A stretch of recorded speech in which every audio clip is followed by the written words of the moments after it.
What's good, YouTube? This is Mag Dog TV coming back with another one. Shout out to 92.3 The Fan. Mary Kay Cabot, NFL Browns insider, just gave us a late update as far as when we could possibly see Shedeur Sanders, how is his development, and she even thrown in a very interesting comment as far as him being better than Dillion Gabriel. We're gonna talk about all that. City I go, from Colorado to the Bayou I go. Y'all know the motto, get a info I know. My people know it's Mad Dog TV, let's go. To every other city I go. From Colorado to the Bayou I go. Y'all know the motto, get a info I know. My people know it's Mad Dog TV, let's go. To every other city I go. From Colorado to the Bayou I go. Y'all know the motto, get a info I know. My people know it's Mad Dog TV, let's go. When it comes to Dillion Gabriel being ahead of Shedeur Sanders, the pressure is definitely on. Not because of what I'm about to show you guys when it comes to Browns insider Mary Kay, but because of the Jimmy Haslam's grandkids I showed you guys yesterday of them rocking the Shedeur Sanders jerseys. That indirectly gives a very big message out there for Shedeur Sanders fans, so you have a reason to be very excited. Browns insider Mary Kay just gave us the inside scoop as far as Shedeur Sanders. Shout out to 92.3 The Fan, so let's keep this train rolling. Mary Kay Cabot joining us on PlainDealerCleveland.com. I'm just curious, where do you think Shedeur Sanders is as far as development and practice? I think his development has gone really, really well behind the scenes. That is what I'm hearing with the people that I've talked to. He's doing a really, really nice job.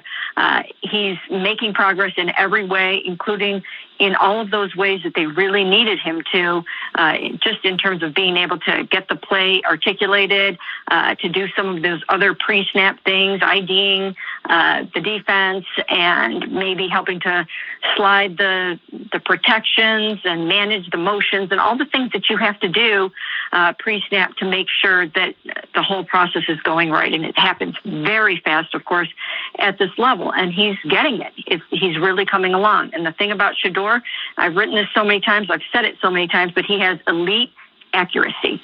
And that's the place where I think he has Dillion beat, is in the accuracy piece.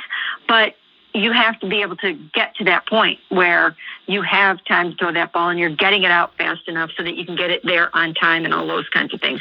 But in a 7-on-7 drill, if you put those two up next to each other and you just started doing a red zone 7-on-7, I think Shedeur would win that drill most of the time. But that doesn't mean that he would be the better choice at quarterback right at this moment. It means that he has to put the whole package together. All right, so let me just follow this. We've got about a minute left. Is Dillion Gabriel doing exactly what they want him to do?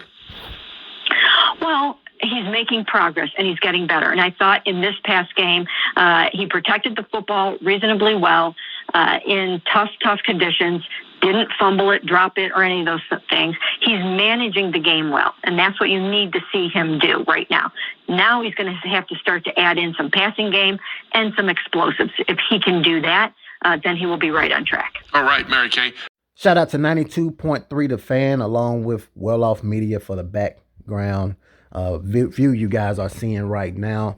And they never really said anything that I don't know or didn't know from the beginning, and I'm sure you guys feel the same way. We already knew Shedeur Sanders was much better than Dillion Gabriel, 1,000%. She said he's slowly developing as far as getting the playbook down, the protections and whatnot. I honestly don't even think that was a problem. He played with third-string offensive linemen his last game against the Rams. He wasn't given first-team reps, so her point of view really don't add up when it comes to Shedeur Sanders' development.